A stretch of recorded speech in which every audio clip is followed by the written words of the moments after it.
unafundishwa kwa kuikariri pia, so kwa kuichambua.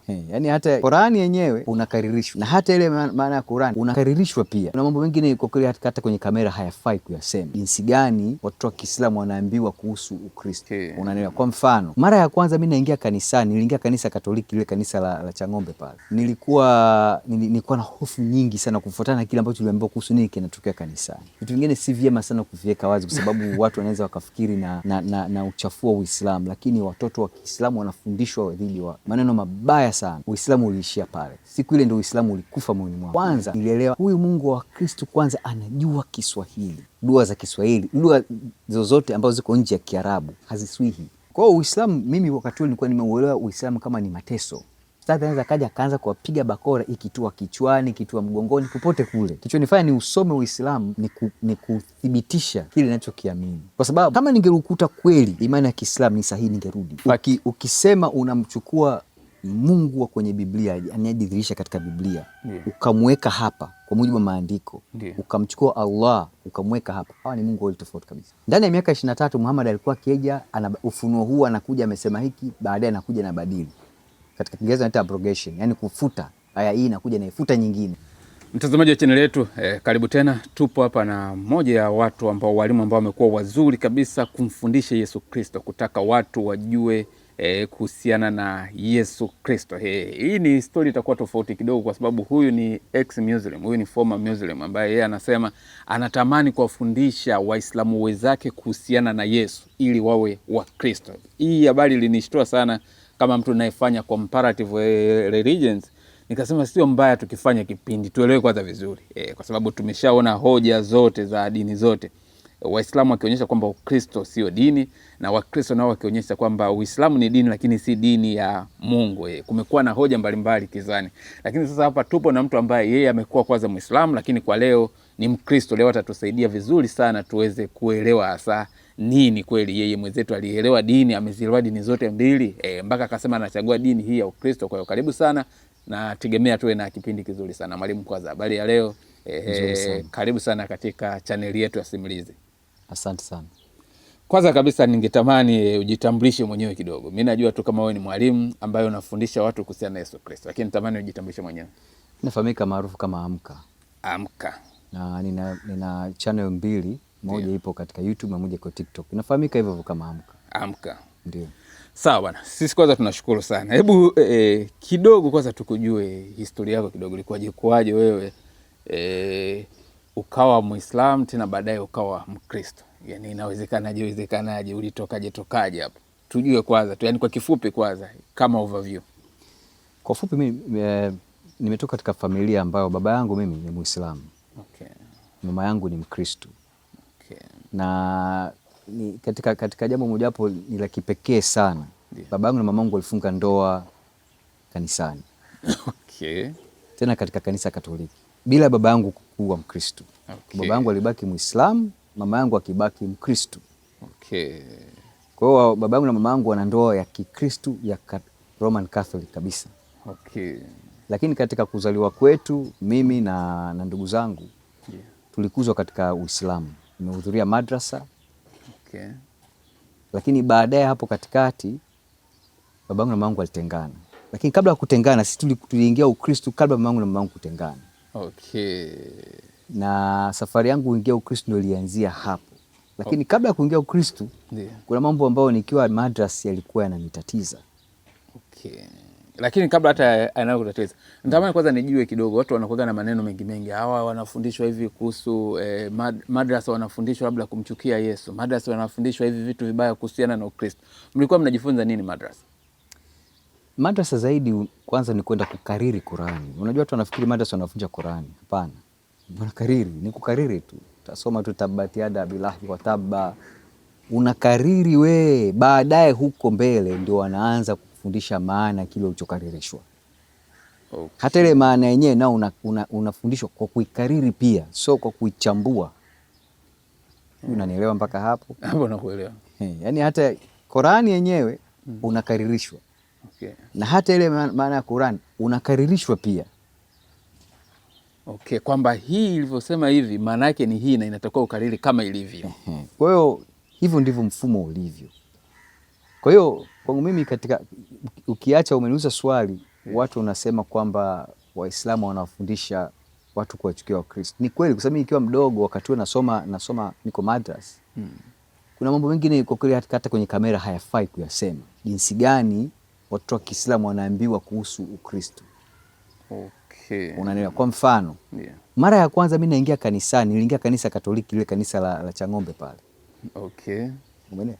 Ndio. Nilikuwa na hofu nyingi sana kufuatana na kile ambacho tuliambiwa kuhusu nini kinatokea kanisani. Okay. Vitu vingine si vyema sana kuviweka wazi kwa sababu watu wanaweza wakafikiri na uchafua Uislamu, lakini watoto wa Kiislamu wanafundishwa dhidi ya Kristo. Okay. Maneno mabaya sana. Mengine hayafai kuyasema kwenye kule. Kwa hiyo lile jambo unakuwa nalo. Kwa hiyo mara ya kwanza mimi naingia kanisani niliingia na hofu kubwa. Okay. Lakini kilichonishangaza hapo sasa mimi sijaingia Ukristo, sikumbuki ilitokea nini tu, tukaenda na mama yetu kanisani.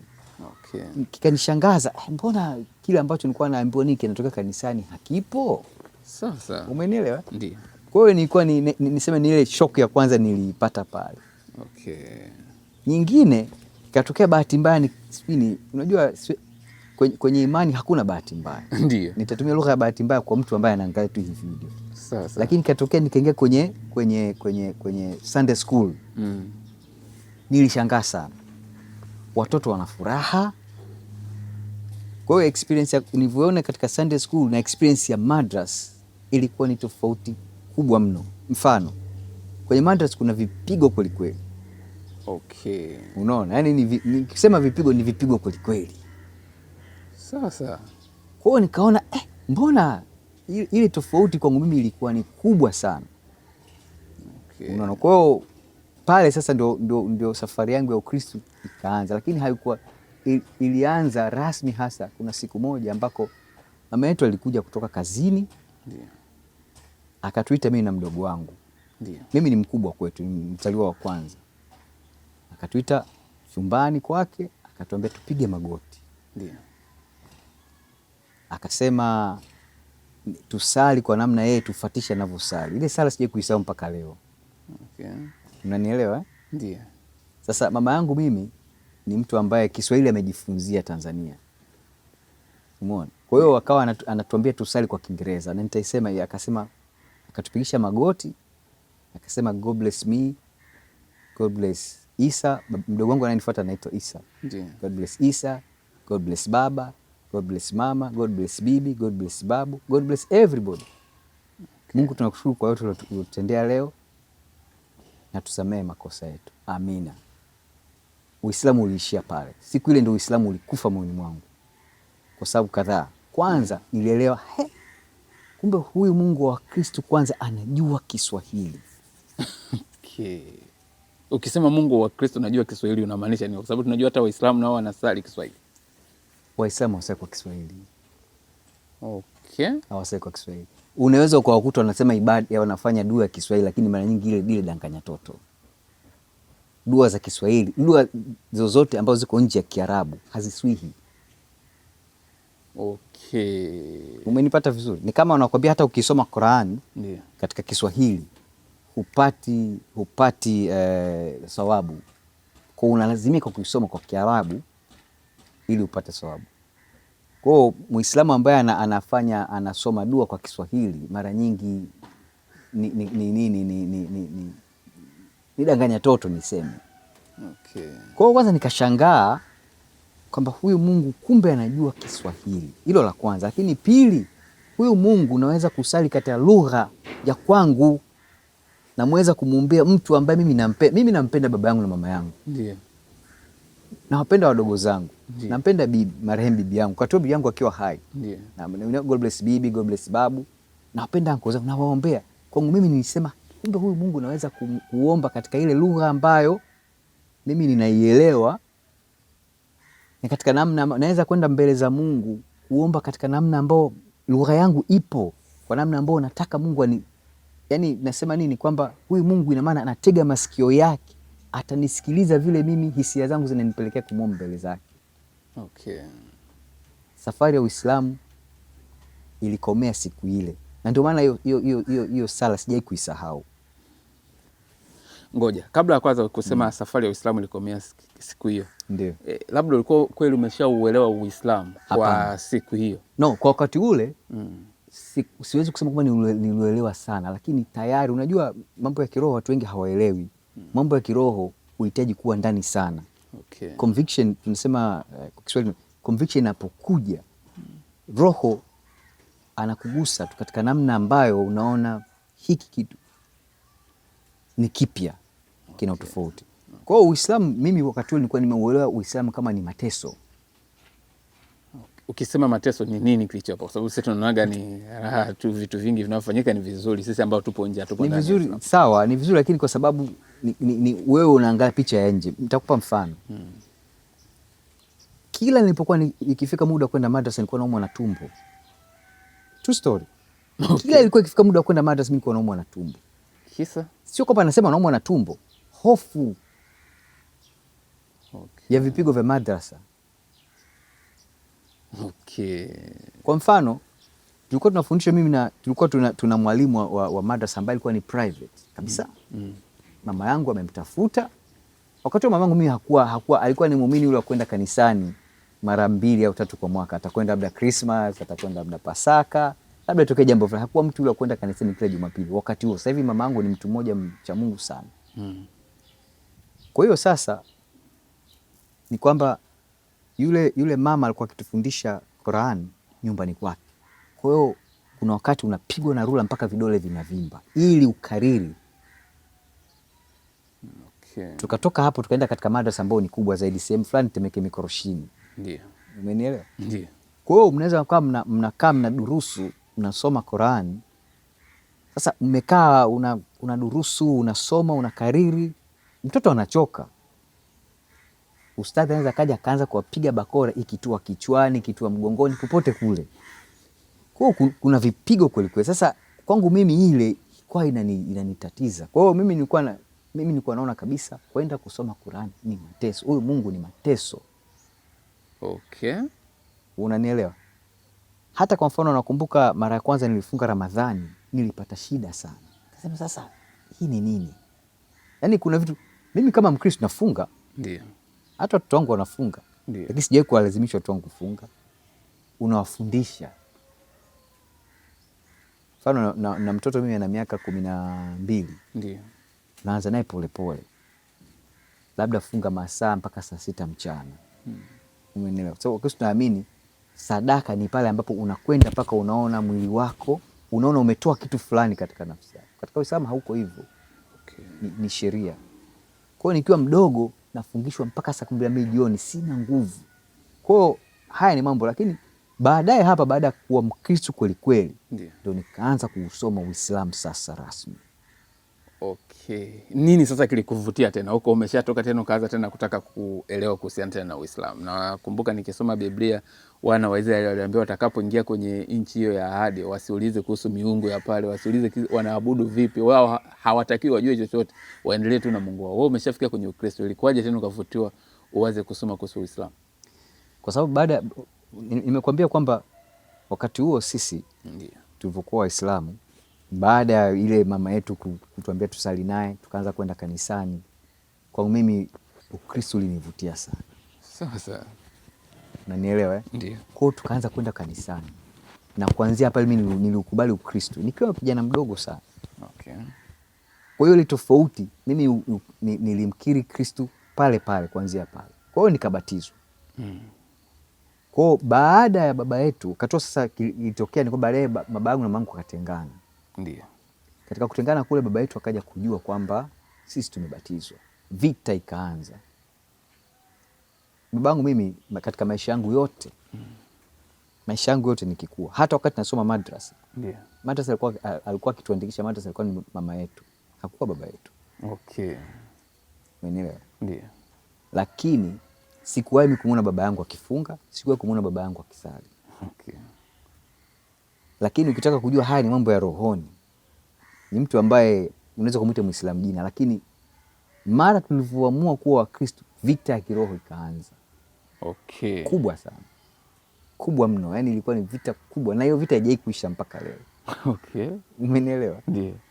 Kwa hiyo sasa, kwa sababu ile vita una pande mbili, una baba yako huku na mama yako huku, na wote unawapenda. Ndio. Umenielewa? Na kila unapoingia kwenye nyumba ya familia ya baba, unakalishwa chini, unaulizwa maswali, mambo mengi yanaendelea katika yale majadiliano. Unasema mimi nasema sasa, najiuliza kuna uwezekano labda nimefanya chaguo baya. Kichonifanya ni usome Uislamu ni kuthibitisha kile ninachokiamini. Okay. Kwa sababu kama ningerukuta kweli imani ya Kiislamu ni sahihi, ningerudi. Okay. Unanielewa? Ndio. Yaani sasa kwamba wewe unafika pahala hujui, unaenda umeelekezwa uende sehemu fulani. Ndio. Alafu kafika pahala ukahisi umepotea njia. Utamwita mtu akuelekeze, si ndio? Ndio. Akikwambia umekosea njia urudi, utakataa kurudi? Narudi. Kwa sababu nitakuwa naelekea kwa wapi sasa, nitafanya. Akikwambia umeenda sawa sawa, naendelea na safari. Nilivyoanza kuisoma Qur'an vizuri na kuustadi Uislamu vizuri, umenihakikishia Ukristo ndio imani sahihi, si vinginevyo. Okay. La, ningeikuta Islam ni imani sahihi, ningerudi. Kuna pointi zipi ambazo wewe ulivyokuwa unasoma Uislamu zilikufanya ukaona hii si dini sahihi, hii si imani sahihi? Mambo kadhaa. Kubwa kabisa, kumbuka Uislamu unakuja baada ya Ukristo. Okay, lakini walimu wa Kiislamu wakifundisha wanasema kwamba Uislamu ni umba liloumbiwa mwanadamu. Kwa hiyo tangu mwanadamu wa kwanza yeye alikuwa ni Muislamu. Hizo propaganda za mashehe tu kuwadanganya watu. Okay. Kwa sababu Waislamu hawawezi kuthibitisha Uislamu ulikuwepo kabla Muhammad. Hakuna uthibitisho huo nje ya maandiko ya Kiislamu. Labda unaweza kathibitisha kwa namna ibada zilivyofanyika, kwamba labda kwa namna utamaduni wa ile ibada ilivyokuwa inafanyika ni ile ibada ambayo ni ya Kiislamu, isipokuwa tu kuna vitu vinatofautiana kutokana na umati huu na umati huu mwingine. Unajua wakifungua huo mlango watamfanya mpaka watu wa imani ya Buddha dano Waislamu. Ati kwa sababu tu Kristo Bwana Yesu alisujudu. Ndiyo. Mabuddha wanasujudu. Okay. Uko pamoja na mimi hapo? Ndiyo. Kwa sababu ukichukua objectively, yani sijui niseme lugha gani kwa Kiswahili, kikawaida, yani tuseme ukisema unamchukua Mungu wa kwenye Biblia anayejidhihirisha katika Biblia, ukamweka hapa kwa mujibu wa maandiko, ukamchukua Allah ukamweka hapa, hawa ni Mungu wawili tofauti kabisa. Okay. Cha kwanza nilikuja kugundua hawa Wakristo na Waislamu hawaabudu Mungu yule yule. Hakuna ukweli kwenye maandiko hili. Okay. Uko pamoja na mimi? Ndiyo. Sasa kwa sababu sitaki kwenda huko ndani. Ndiyo. Hilo ni la kwanza ambalo nilikuja kujithibitishia, hawa ni miungu wawili tofauti. Okay. Sawa? Ndiyo. La pili, Kristo anayesomeka katika Injili zote na katika Agano Jipya, hata unapomsoma Kristo namna gani katika Agano la Kale, anatabiriwa na manabii na kwenye Torati na kadhalika, sio yule Isa bin Maryam, sio Yesu Kristo. Okay. Uko pamoja na mimi mpaka hapa? Kwa hapa naanza kuona kumbe hizi ni imani ambazo ni mbili tofauti, na ninavyoiangalia kwa uwazi kabisa, Uislamu umekuja kupinga Kristo. Okay. Kwa hiyo unavyoona, unaona umekuja kumpinga Kristo, lakini wanakuambia kuna surati Maryam kwenye Qur'ani, sura zima ya mama yake Yesu. Kuna surati Imran, sura zima ya babu yake Yesu ndani ya Qur'ani. Hizo zote zinaonyesha kwamba Yesu anatukuzwa kwa kiasi gani, na hata kwenye Qur'ani Mtume Muhammad anashushiwa pale kwamba yule Yesu Kristo, yule Isa bin Maryam ni neno lake Mwenyezi Mungu, na kwenye Biblia nako mnasema hivyo, Yesu Kristo ni neno lake Mwenyezi Mungu. Inawezekanaje wawe wawili tofauti na uone kama yule wa kwenye Qur'ani anampinga Yesu Kristo ambaye yupo kwenye Biblia, au tuseme Yesu Kristo anapingwa na dini ya Kiislamu? Unajua kuna mambo kadhaa. La kwanza kabisa, kwa mfano, mambo ya msingi ambayo ni yanayosimamisha Ukristo, ndicho Uislamu inapinga kuhusu Kristo. Kwa mfano, umungu wa Kristo unapingwa. Kumwambia kwamba ati amezaliwa na bikira haitoshi. Yaani ile kusudio la Kristo kuu ndio Qur'ani inapinga. Kwa mfano, umungu wa Kristo unapingwa katika Qur'ani. Kristo kuwa mwana wa Mungu inapingwa katika Qur'ani. Kristo kufa msalabani kunapingwa Qur'ani. Lakini huyu Isa bin Maryam ukienda kuisoma katika Suratul Maryam au Suratul Imran utagundua mambo kadhaa. Maryam anazungumzwa katika Qur'ani sio Maryam ambaye amemzaa Yesu Kristo katika Biblia. Kwa sababu gani? Muhammad anapoandika Qur'ani anamchanganya baina Maryam aliyemzaa Yesu Kristo na Maryam dada yake Musa na Haruni. Kweli. Yule Maryam anayemzaa Isa bin Maryam, sawa, ni dada wa Haruni na Musa katika Biblia. Sasa kuna kitu kikubwa hapo kinakuja kinapingwa. Ndio. Kwanza Isa bin Maryam anatolewa katika ukoo wa Yuda, anawekwa katika ukoo wa Walawi. Kumbuka Musa na Haruni ni Walawi. Ndio kweli. Unanipata vizuri? Ndio. Kwa tayari ukienda katika unabii, ukisoma katika vitabu vya Agano la Kale, huyu alitabiriwa azaliwe katika ukoo wa Yuda. Umenielewa? Kabila la Yuda. Yeah. Ukoo wa Daudi. Ukisha mnyofoa Yesu Kristo katika ukoo wa Yuda, kabila la Yuda, yeah, ukamweka katika kabila la Walawi, tayari yule yani umeshavunja. Okay. Unanipata vizuri sasa? Ndio. Ndio maana ninavyosema hawa ni watu wawili tofauti. Hata lile jina lenyewe. Ndio. Ukienda kwa Waarabu ambao ni Wakristo, hawamwiti Isa. Wanamuita Yesu al-Masih. Umenielewa vizuri? Ndio. Kwa nini? Mwe kujiuliza. Jina la Yesu lina nguvu. Okay. Mwandishi wa Qur'ani hakuthubutu kuliweka Yasu. Isa ni jina la Esau. Yaani ni jina la Esau la Kiebrania, ukilitoa kwenda katika Kiarabu ndio Isa. Biblia inamzungumziaje Esau? Okay, Esau. Mungu anasema Yakobo nimempenda, Esau nimemchukia. Okay. Kwa ameenda kuchukua jina la mtu ambaye alichukiwa na Mungu. Okay. Kwa hiyo ni kupewa sababu kadhaa. Kwanza tunamgundua Mungu anayejidhihirisha katika Biblia na Mungu anayejidhihirisha katika Qur'ani, Mungu wawili tofauti. Isa na Yesu Kristo au Waebrania wanamuita Yeshua, hawa ni watu wawili tofauti na wanakuja kufanya mambo mawili tofauti. Sawa, pamoja nayo, yani sasa wewe unapateje picha kwamba huyu Yesu aliandikwa kwenye Biblia huyu ni wa kweli, alafu nakuja kupateje kwamba huyu Isa aliyeandikwa kwenye Qur'ani ni ni Isa wa uongo, tuseme ni Yesu wa uongo, tuseme labda kwa sababu unawatofautisha. Sasa haya sawa, wapo tofauti. Je, kuamua sasa kwamba huyu ni sahihi habari zake na huyu si sahihi habari zake, unaamwaje? Si ni kama unakuwa tayari umeshaegamia upande mmoja kabisa. Unajua Biblia ni kitabu ambacho ni kitabu cha kihistoria. Unaweza ukakifuatilia ukakithibitisha katika historia nje ya maandiko ya kibiblia. Okay, kweli. Qur'an haina hiyo. Ndio maana claims au madai yanayotengenezwa na ya Kiislamu yanabaki yakiishi katika vitabu vya Kiislamu tu, nje ya pale haviwezi kuthibitisha. Kwa mfano, Qur'an inavyosema Isa hakufa msalabani, wakati ukienda katika vitabu vya kihistoria nje ya Biblia kuna watu ambao walikuwa wapagani wanathibitisha Yesu Kristo alikufa msalabani.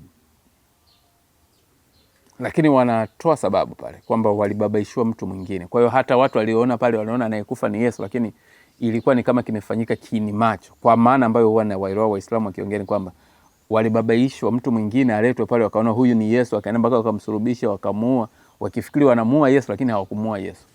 Mungu kwenye Biblia, katika mambo mojawapo tunamuona tofauti baina ya Mungu kwenye Biblia na Mungu kwenye Qur'an. Mungu kwenye Biblia ni Mungu wa unabii.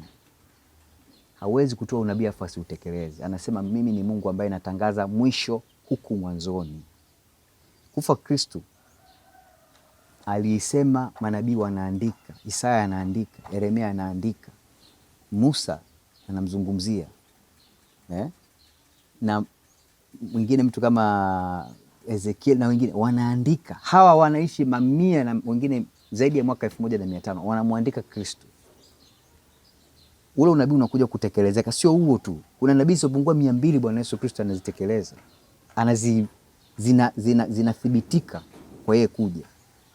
Sasa ukija katika Qurani inapinga, maana yake Qurani inakiuka sio tu Injili mpaka vitabu vilikuwa kabla yake. Lakini Biblia, ukienda katika Biblia leo hii ni kitabu ambacho unaweza kurudi katika nakala za kale sana. Ukisoma Biblia ya sasa ukalinganisha na nakala za kale sana, ni kitu kile kile bado. Unaona? Kwa unaposoma Biblia kuna mwendelezo au tunasema consistency katika ile narrative au tunasema katika simulizi la Biblia liko consistent.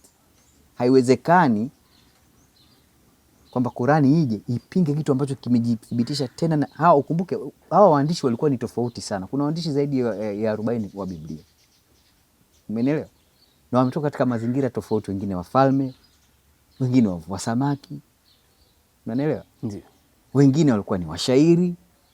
Umeona? Na wametoka katika mabara tofauti tofauti. Wengine waliishi maeneo ya Afrika Kaskazini, wengine walitoka Europa, wengine maeneo ya Middle East. Wote wanaandika katika nyakati tofauti tofauti, katika mazingira tofauti, lakini wote wanakuwa consistent katika lugha tofauti. Umenipata? Lakini jingine kubwa zaidi, vitabu vya Biblia vinaandikwa na mashahidi. Kwa mfano ukienda katika Injili, wanaoandika Injili Mathayo na Yohana ni mashahidi wa lile tukio. Wewe hata wewe mahakamani kwa mfano, mimi na wewe tumeshuhudia tukio hapa. Alafu wakati tukio linatokea hapa kuna mtu yuko Gongo la Mboto. Ukifika mahakamani nani ushahidi wako unaweza kuzingatiwa? Hilo aliyeshuhudia. Unaona? Sasa Muhammad anakuja miaka 600 anatoka anakuja na Qurani kilomita zaidi ya 1000. Kumbuka wanaposoma Qurani na wanapofundisha Qurani hawaji kama na kitu ambacho mtu amesoma sehemu alafu anakuja na kisimulia, au kama mtu ambaye kama Ruka ambaye alifanya uchunguzi akaja kusimulia ule ukweli aliogundua. Wao ile Qurani wanavyoisoma ni ufunuo wa Mwenyezi Mungu mwenyewe, si historia ya kitu fulani. Ni ufunuo Mwenyezi Mungu mwenyewe anaongea kupitia kinywa cha Mtume Muhammad. Mtume Muhammad anaongea na maswahaba wake wanaiandika. Sasa si maneno yake, yani si kwamba amesoma sehemu au amesimuliwa na mtu, hapana. Ni maneno anayoongea Mwenyezi Mungu, si masimulizi. Ngoja. Hayo ukiosikiza Waislamu hivyo inaonekana kama ni kitu kimoja kinavutia sana. Lakini ukikaa mwenyewe ukafanya utafiti, sawa? Ndio. Unakutana na vitu tofauti. Kwanza Qur'an haina consistency yenyewe ndani mwake, haina consistency. Kuna kitu kinaitwa nasikh katika Qur'an. Ndani ya miaka 23 Muhammad alikuwa kieja ana ufunuo huu, anakuja amesema hiki, baadaye anakuja na badili. Katika Kiingereza inaitwa abrogation, yani kufuta. Aya hii inakuja na ifuta nyingine. Okay. Umeelewa? Ndio. Sasa Qur'an haina consistency. Nitakupa mfano. Naomba nikusomee mstari mmoja hapa kwenye Qur'an, sawa? Okay. Wao wanakuambia huu ni ufunuo umeshushwa na Mungu kwa kupitia Jibril, sawa? Wewe nikusomee Qur'an sura ya 2 aya 97 usikie. Sawa. Nakusomea hapa sura ya 2 hii inafahamika maarufu kama Suratul Baqara, sawa? Aya 97. Ndio. Inasema sema, yani hapa Allah anamwambia Muhammad sema. Ndio. Aliyekuwa ni adui wa Jibril, basi huyo ndiye aliyeteremsha Qur'ani moyoni mwako kwa idhini ya Mwenyezi Mungu, inayothibitisha yaliyokuwa kabla yake na ni uongofu na bishara njema kwa waumini. Alishusha Qur'ani nani? Adui wa nani? Wa Jibril. Okay. Wewe uone Qur'ani hapa ina contradict wanachokisema Waislamu? Labda naangalia kwa sababu mimi kidogo lugha nimesoma, naangalia tunasemaga nini? Tunasemaga kuna nini? Kuna sawa. Kuna subject, kuna object. Tunaangalia hii inamrudia nani? Kwa mfano hivyo anavyosema hapo, Waislamu wenyewe wanatoa ufafanuzi, lakini hata mimi naona kama inaweza kawa kweli na maana hiyo. Anasema sema, aliyekuwa adui wa Jibril, huyo ndiye aliyeteremsha Qur'ani kifuani mwako. Anasema sema, maana yake anasema ala, aseme nani? Mtume Muhammad. Amwambie nani? Awaambie watu kwamba aliyekuwa adui wa Jibril basi ndio aliyeiteremsha Qur'ani moyoni mwako. Basi huyo. Lakini kumbuka wao wanafundisha aliyemfundisha Qur'ani ni ala. Muhammad nani? Ni ala mwenyewe. Kwa kupitia nani? Kupitia Jibril. Hapa inasema nani? Aliyekuwa adui wa Jibril. Huyo ndiye aliyeteremsha. Sasa wao Jibril ni nani? Jibril ni malaika. Wao wanasema kuna watu ambao wanakuwa na maadui wale waliokuwa wanapinga. Kwa mfano wanasemaga hiyo unayosema Surat Bakara. Ukianzia juu yake watu wengi wanasema huyo Jibril, yani wanamchukia kwamba kwanza huyo sio malaika wa Mungu na wanamfanya adui wao. Sasa ndio hapo Mungu anawaambia kwamba waseme huyo aliyekuwa adui wa Jibril, wewe unayemchukia Jibril, basi elewa kwamba huyo sasa nani? Jibril ndiye aliyeteremsha. Unaona unavyohangaika kuielezea hii aya. Wewe mwenyewe unahangaika kuielezea. Okay. Wakati aya iko wazi, aliyekuwa adui wa Jibril ndiye aliyeiteremsha Qur'ani.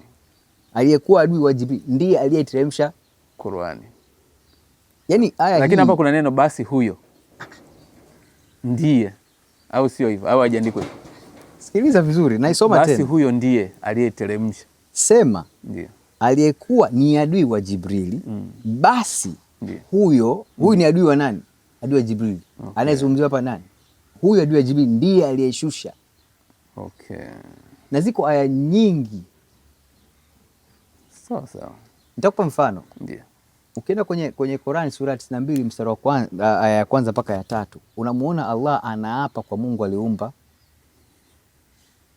kike na kiume. Sasa swali linakuja. Au unakuta pahala Allah anamsalia Muhammad. Sasa yeye ni Mungu peke yake, ana nafsi hii moja. Sala yake inakwenda kwa nani? Sasa ikifika hapo wanaanza sasa kukuletea, lakini aya zinajieleza wazi. Sawa, tuseme huko uliona kwenye Uislamu kaona hivyo, ndo kuna tofauti. Nini ulichoona kina ukweli katika Ukristo? Ukristo ni dini. Ukristo unajua, sasa hiyo ndio njia mojawapo Waislamu kutaka kuwatega Wakristo ambao pengine ni wazito wa neno. Yeah. Ukristo ni mahusiano baina ya muamini wa Kristo na Kristo. Natamani utuelezee kidogo safari yako wewe ya kujifunza Ukristo. Tangu ulipoingia Ukristo ukaingia Sunday School, ulipokuwa unajifunza ulikuwa unaona kuna vitu labda vya tofauti na kuna vitu vingine unaviona hivi kama mimi mwanadamu natakiwa niwe na question, kwa sababu sisi wanadamu tumeumbwa tupo hivyo, tunajiuliza maswali. Kwa mtu yote mwenye akili timamu lazima uwe unajiuliza maswali. Ulikuwa unajiuliza maswali? Of course kujiuliza maswali kupo. Ndio. Unajua Mungu alivyo na Mungu wa Kikristo haogopi maswali, uzuri wake. Okay. Haogopi maswali, anaangalia moyo wako. Haya maswali unauliza katika nia gani? Okay. Nia ya kumtafuta au nia ya kumkosoa? Okay. Kwa sababu Mungu katika maandiko ya Biblia anasema kama unataka uko katika njia upotofu, anakuacha uendelee na njia upotevu. Japo Mungu kwa neema yake anakupa fursa nyingi za kumjua. Okay. Lakini kabla sijaenda huko, nilikupa sababu mojawapo ya mimi inachonidhihirishia katika Ukristo. Nimekupa katika maandiko, lakini Bwana Yesu Kristo yu hai. Kristo anatenda. Kabla tuenda, nitaka ile safari yako wewe kujifunza. Najua sasa hivi huo ndio uko unaojua. Ile safari yako kujifunza. Kuna vitu ulikuwa na wasiwasi navyo kutoka kwenye Ukristo, kuna vitu ulikuwa unaviona sio sawa, kuna vitu vyote ulikuwa unaona tu ni sahihi. Kila kitu kinachoongelewa na Ukristo wewe unaona hii ni absolute truth. Mpaka hapa nilipofika, ndio. Kuna vitu vingi ambavyo vilikuwa vinanitatiza katika kiimani, ambavyo ilibidi nivifanyie utafiti kimaandiko, katika kihistoria, katika theolojia. Okay. Mfano, nitatoa mfano. Ndiyo. Swala kama la utatu. Ndio. Swala ambalo lilikuwa ni gumu kulielewa. Okay. Umeelewa? Lakini kwani utatu mlikuwa mnajifunza tangu mwanzo? Si mnaanza kujifunza sasa hivi huko bwana? Hapana. Tangu mwanzo mnajifunza utatu. Utatu Wakristo wote tangu watoto wanafundishwa kuhusu Mungu anaishi katika nafsi tatu. Katika okay. Ukristo. Baba, Mwana na Roho Mtakatifu. Okay. Sasa ukumbuke sisi ni wanadamu ambao tuko logical. Ndio. Yaani tuna nadharia. Ndio. Sema uwezo wetu wa wanadamu una mipaka. Sasa ndani ya mipaka yetu tunataka tuelewe hii. Okay. Unanielewa? Wakati ndio kama unavyosema tangu mdogo unajifunza Mungu ana exist katika nafsi tatu. Ulikuwa unaona inawezekana kweli Mungu awe na nafsi tatu, asiwe tu mmoja aliyejitosheleza mwenye nafsi moja. Sasa unajua uzuri ni kwamba unapokuwa katika kiimani, Mungu naye anaruhusu yale ambao unaweza ukadili nayo. Unavyokuwa kiimani unapata magumu zaidi. Unapoweza kujibu, Mungu anapokufunulia akajibu swala fulani, unakutana na jingine kubwa. Ndio maana Paulo anazungumzia kwamba katika imani kuna watoto wachanga wanakunywa maziwa.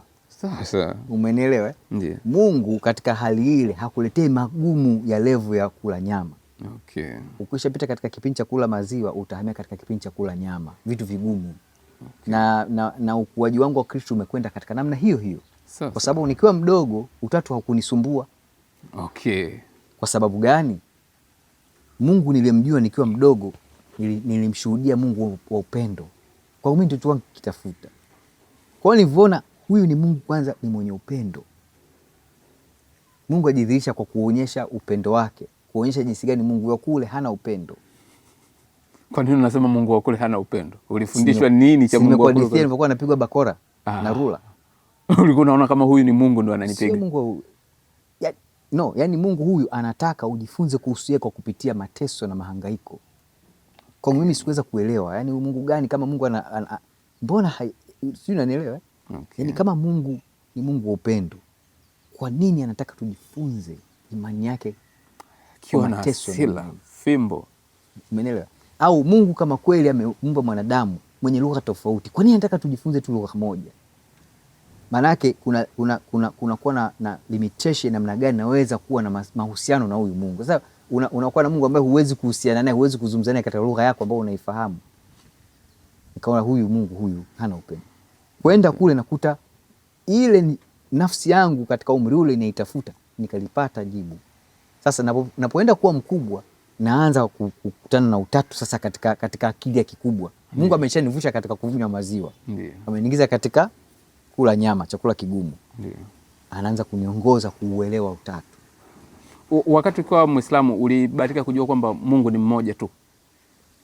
Ndivyo mafundisho ya Kiislamu yanasema Mungu ni mmoja, lakini umoja huo wanavyokuelezea Waislamu wanazungumzia Mungu ni mmoja, Mungu ni mmoja, lakini hata Wakristo wanaamini Mungu mmoja. Tofauti inakuja kwamba Mungu mmoja mwenye nafsi tatu. Sasa wao wanasema haiwezekani. Wanatumia mantiki ya kibinadamu. Ukumbuke tunamzungumzia Mungu ambaye hata uumbaji wake huwezi kuuelezea hata kisayansi. Sasa kama huyo Mungu uumbaji wake huwezi kuelezea kisayansi, unaweza kumuelezea Mungu katika mantiki ya kibinadamu? Hapana. Uko na mimi mpaka hapo sasa? Ndio. Sasa uumbaji wake tu ambao tunauona kwa macho hatuwezi kuelezea katika lugha ya kibinadamu. Unataka huyo muumbaji umuelezee katika mantiki ya kibinadamu. Kwa mfano utakuta Muislamu anasema 1+1=1 sawa na 3. Haiwezekani kwa nafsi tatu ziwe Mungu mmoja. Kwamba unamshusha Mungu wako kuafiti katika akili zako za kibinadamu. Lakini ukiangalia hilo unaona Waislamu wanaungana na Yesu Kristo, naye alifundisha Mungu ni mmoja. Katika nini sasa? Yeye alisema Mungu ni mmoja. Kwani Yesu Kristo amekufundisha kuna Mungu watatu? Mungu mmoja. Sasa ndio hivyo, ukisoma maandiko. Lakini basi tuseme tuongeze hapo. Yesu Kristo hakusema Mungu ana nafsi tatu, anaungana tena na Waislamu. Labda inawezekana ndio maana Waislamu wanasema ni Muislamu mwezao. Na sasa hivi nimesikia, nafikiri unamfahamu Mwalimu Ndacha. Ndiyo. Na yeye sasa hivi wanamuita Muislamu, ameanza kuwa Muislamu kwa kuwa naye anakubali Mungu ni mmoja. Na hata imani ya Kikristo inabaki kwamba mtu yote anayesema Mungu ni mmoja, kama vile walivyokuwa wanasema wengine, walikuwa wanaanza kuitwa wazushi. Kwa hiyo Mkristo ili ajulikane lazima useme Mungu ana nafsi tatu.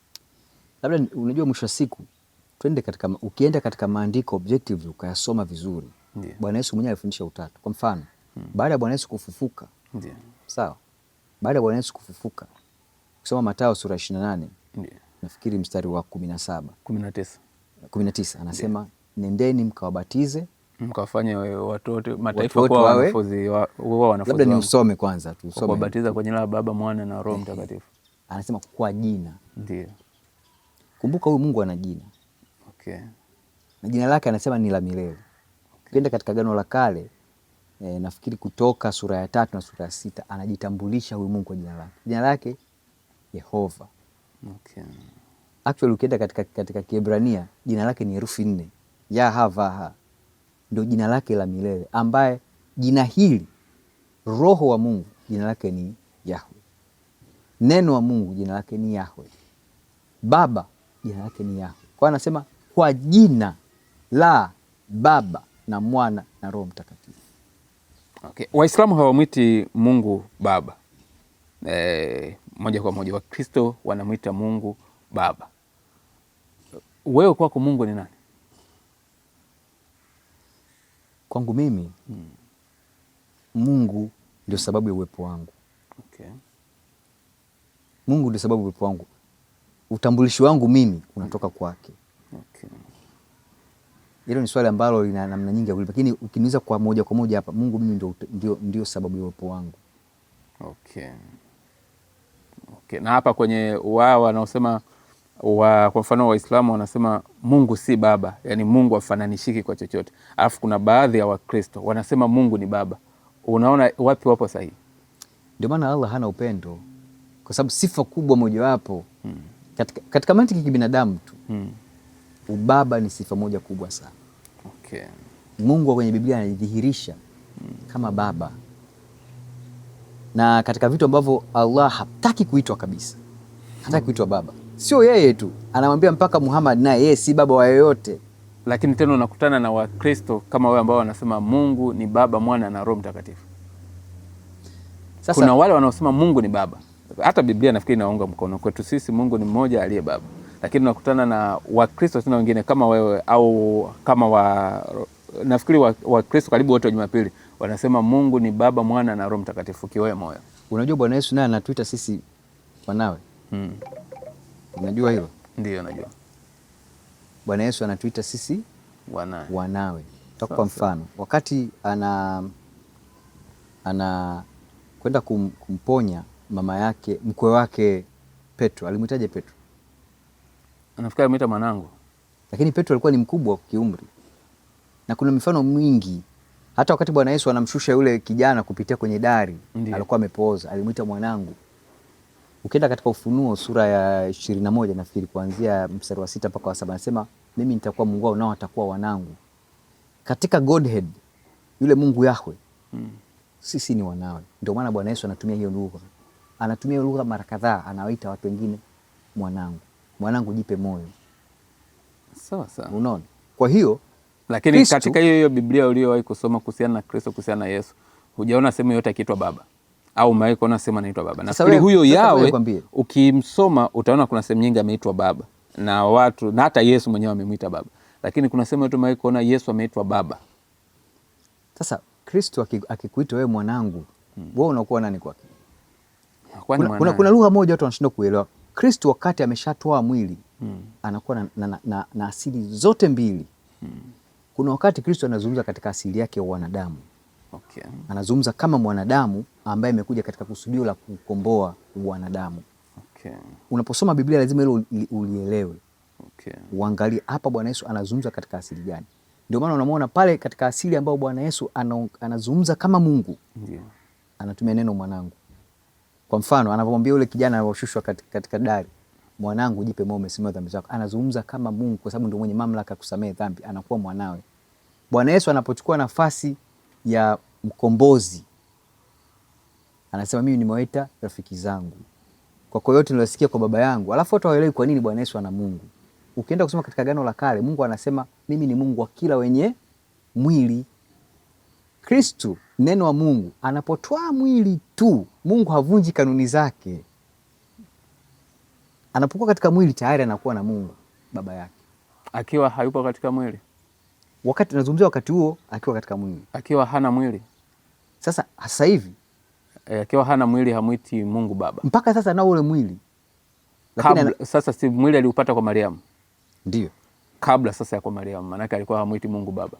Hakuna sehemu unamuona neno wa Mungu akimwita. Maana yake hakuwa mwana wa Mungu kabla ya kuwa kwa Mariamu. Alianza kuwa mwana wa Mungu pale alipofika kwa Mariamu. Alikuwa mwana wa Mungu tangu milele. Ndio maana ukienda kusoma kwa mfano katika Mithali nafikiri 34, unamuona Suleiman anauliza maswali. Nani amekwenda huko juu? Nani ameshika upepo kwa makonzi yake? Nani anamjua mwanawe? Tuambie jina lake. Bwana Yesu amekuwa ni mwana kwa baba toka milele, hata katika kabla ya mwili. Lakini hatuoni mazungumzo yao. Tuseme kitu kimoja kwa lugha rahisi. Hatuoni mazungumzo ya neno ambaye ni mwana kwa baba wakiwa katika nafasi ile ya roho. Bwana Yesu ndo anajidhihirisha katika mwili. Ndio tunaona sasa anavyozungumza naye. Anamuita baba. Na ndio maana anazungumza Mungu. Katika imani ya kumwelezea Mungu mmoja, kama vile Waislamu wanavyosemaga Mungu ni mmoja tu, hakuzaa, hakuzaliwa, wala hana anayefanana naye. Mungu yule mkusudiwa, yule mmoja. Hakuzaa, hakuzaliwa. Hakuzaa, hakuzaliwa, yule Mungu mkusudiwa ni Mungu mmoja.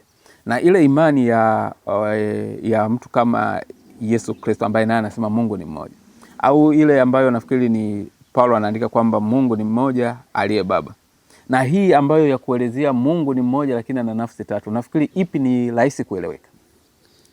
Unajua, ukitaka kumwelewa Mungu, umwelewe katika kichwa chako kamili, huyo sio Mungu. Huyo ni Mungu wa kwako. Okay. Hili jambo jepesi sana. Yaani ukifika pahala umemwelewa Mungu, huyo ni wa kwako. Ndio maana watu wanataka kumwelewa Mungu, wakiona wameshindwa wanajitengenezea wa kwao. Chonga kinyago chake anakiweka hapo. Au anaenda kutafuta mti au jabali anasema huyu ndio Mungu wangu. Ni kwa sababu wale wamekataa kukubali kwamba Mungu ni ule uhalisia wa Mungu ni fumbo ambalo ndani ya vitu katika mwili wetu sisi hatuwezi kumwelewa kikamilifu. Sasa Muhammad anapokuja na Qur'ani yake anaingia katika tatizo hilo hilo. Umenielewa vizuri? Ndiyo. Sasa unaposema huyu Mungu ni mmoja, hakuzaa, hakuzaliwa. Ndiyo. Tayari suala la umwana wa neno wa Mungu yeye analifikia katika hali ya kibiolojia. Okay. Umenielewa? Kwa sababu sifa mojawapo ya Mungu, kwa mfano tunamwona Yohana katika barua zake zile tatu, zile nyaraka zake tatu, anamuita Mungu ni upendo. Sawa? Jiulize, upendo Mungu umeanzia wapi? Baada ya uumbaji au kabla? Maana ni kabla. Anasema Mungu ni upendo. Maana yake Mungu alivyo yeye mwenyewe ni upendo. Upendo ni zao la mahusiano. Mahusiano aidha baina ya nafsi mbili au nafsi na kitu. Unaweza kusema nalipenda hili jiwe. Unakutana na hapa Yesu Kristo mwenyewe anaongea kwa maneno yake. Anarudia maneno ambayo Musa naye aliwaambia wana wa Israeli. Anasema kwetu sisi anasema hivi, sikia Israeli, Bwana Mungu wetu ni Bwana mmoja. Sasa kitu kimoja, unajua bahati nzuri mimi ninaposoma Biblia huwa nakwenda mpaka katika lugha ile yenyewe ya ile yenyewe. Okay. Katika mstari ile mmoja neno linatumika ehad katika Kiebrania. Ehad sio namba numerical namba moja. Okay. Ni mmoja, inaitwa compound word. Mmoja katika muunganiko. Na ndio maana hata Bwana Yesu akasema mimi na Baba tu wamoja. Na anavyosema hivyo Wayahudi wa karne ya kwanza, unajua watu tunabishana hapa karne ya 21. Wayahudi wa karne ya kwanza wanaelewa, wanafanya nini? Wanaokota mawe, wanataka kumpiga. Kwa sababu wanamuelewa anamaanisha nini. Okay. Unaelewa vizuri simulizi? Nakuelewa. Yaani wale Wayahudi wale. Ndiyo. Na wanataka kumpiga sio Wayahudi wa barabarani. Ni waalimu wa Kiyahudi, ni makuhani, Mafarisayo na Masadukayo, watu wamesoma, wanaelewa anachokisema Kristo. Okay. Hawa anaposema kabla hata Ibrahimu hajakuwako mimi niko, wanajua anamaanisha ni pale pale wanataka kumpiga mawe afe. Wanamuelewa. Sasa sisi tuko karne ya 21 tunataka kuwashinda elimu wale. Okay. Ambao ni walimu wa imani ile ya Kiyahudi kwa wakati ule wa karne ya kwanza. Umenipata? Ndiyo. Kwa hiyo Bwana Yesu hata alipokuwa anauzungumzia umoja, hauzungumzii umoja uliogawanyika. Umeelewa? Ndiyo. Hawa hawajawahi kutengana. Muda peke yake. Peke yake. Neno alitengana na Baba yake ni pale alipokuwa msalabani kuanzia saa 6 mchana mpaka saa 9. Okay. Katika milele yote huyu neno hakuwahi kutengana na Baba yake.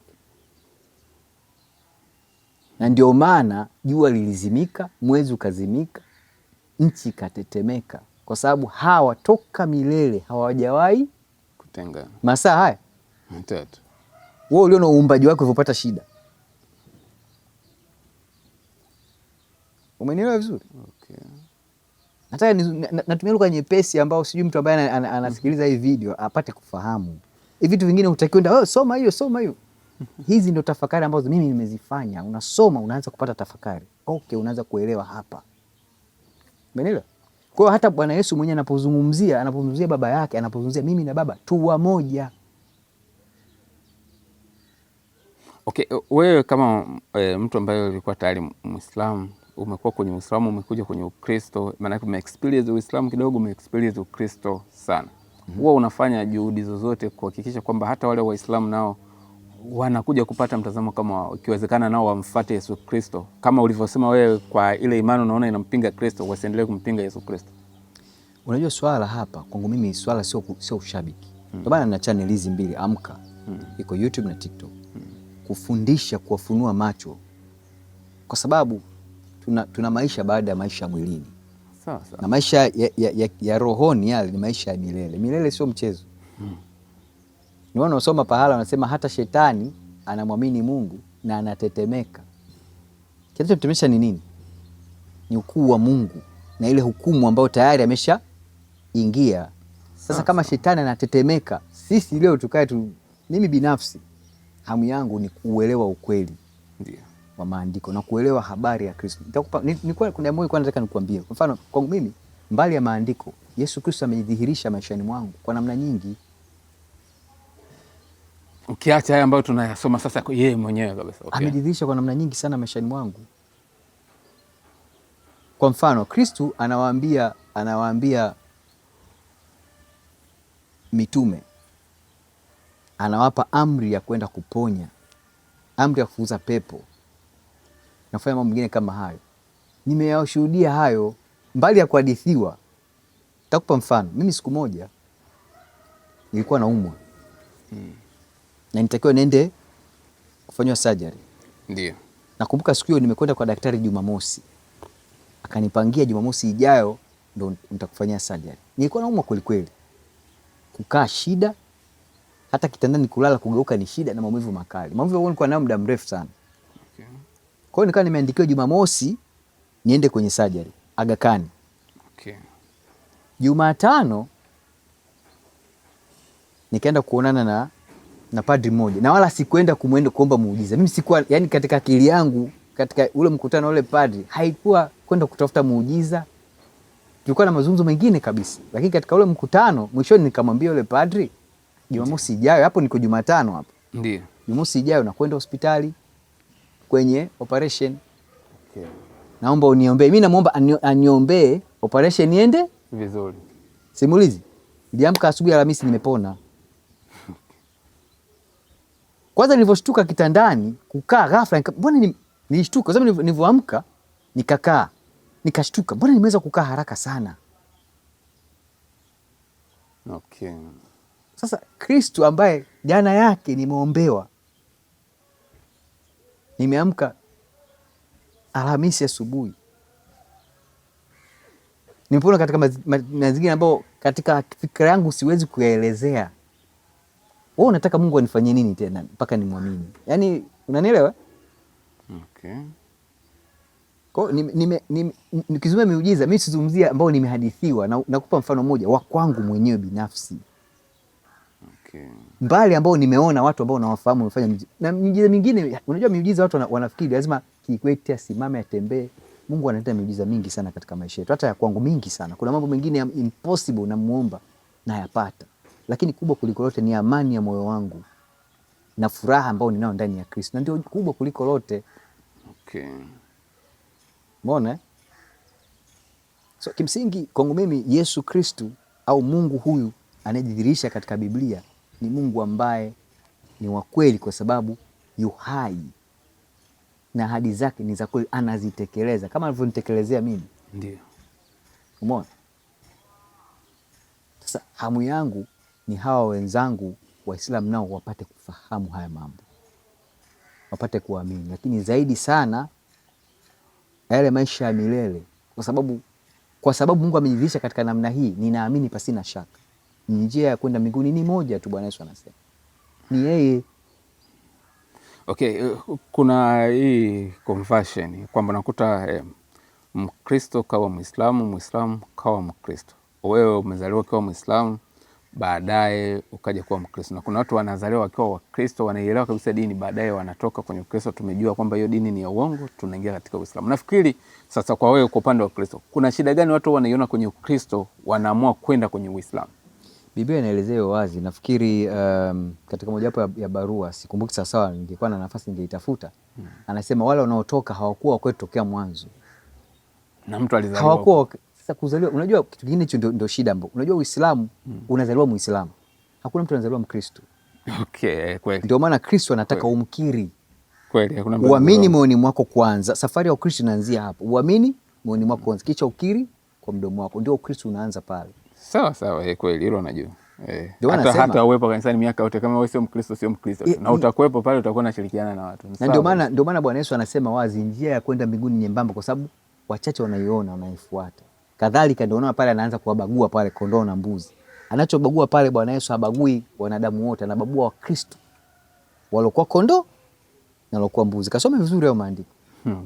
Pale naenda kudhihirisha katika wale Wakristo, wapi walikuwa ni kondoo wangu, wapi walikuwa ni mambuzi tu. Ndio wale ambao ndio unaitwa cultural Christians. Anakwenda kanisani lakini yeye imani yake ndio tunawazungumzia hao. Sasa hao ndio maana wakikutana na mafundisho ya uongo, anatoka katika Kristo anakwenda. Imani ya Kristo ndio imani pekee yake ambayo mtu aliyeiamini akaifahamu anakufa kwa sababu ya dini, kwa imani yake. Haui kwa sababu ya dini yake. Anakubali kufa kuliko kuikana ile imani.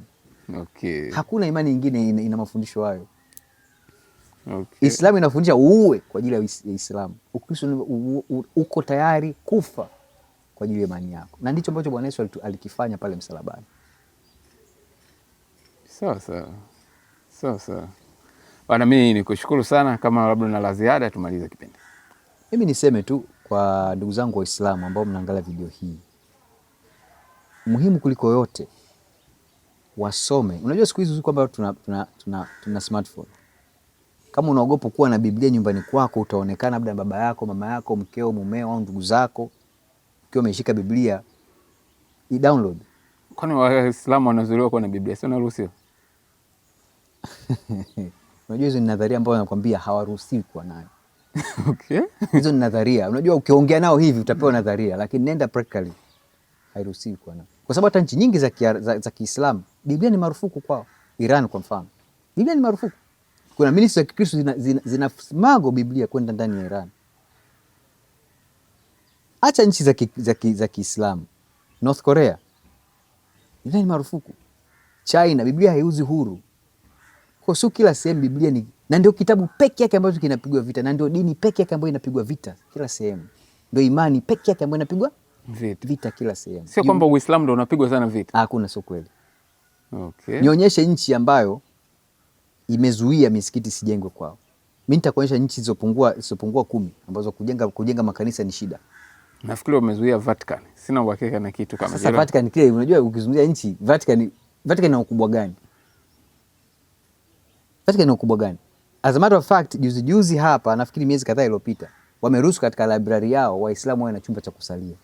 Vatican imeruhusu wale scholars wa Kiislamu wakienda kusoma katika library zile za Vatican, kwa sababu kanisa Katoliki lina vitabu vingi vya kale. Umeelewa? Waislamu wenyewe ma scholars wanakwenda pale katika maktaba ya Vatican kusoma. Wamepewa chumba kusali. Vatican imeruhusu hiyo. Tunaweza tukasema Vatican imekubali kuwa na msikiti ndani yake. Tunaweza kutumia lugha. Lakini kuna nchi ngapi za Kiislamu ndio haziruhusu kuwa na kuna restriction kwa Waislamu? Au katika nchi ngapi za Kiislamu, karibu nchi zote za Kiislamu, sio zote lakini karibu zote, uruhusiwi kwenda kufanya evangelism, yani kufanya uinjilishaji, hairuhusiwi. Kuna ile swala wanaliona nafikiri ni mission ya ujumla. Watu wanasema kila goti litapigwa kwake Mwenyezi Mungu, na wanasema kila ulimi utamkiri Yesu Kristo. Maana yake ni wanadamu. Lakini vile vile kuna mission ya Kiislamu kwamba dunia yote kabla ya kufika kiyama watu wote watakuwa wamekuwa Waislamu. Unafikiri kipi kitafanikiwa? Watu wote ndimi zote zimkiri Yesu Kristo, au watu wote wewe Waislamu? Imani ya Kikristo. Na tunasikia huko Ulaya tayari zimeshaanza makanisa yanauzwa, ila misikiti ndio inazidi kujaa, watu wanazidi kusilimu. Unajua kuna kitu kimoja simulizi watu wanashindwa kuelewa. Mungu kwenye Biblia ni Mungu ambaye amejidhihirisha katika ahadi zake. Ni Mungu mwenye kutimiza maagano.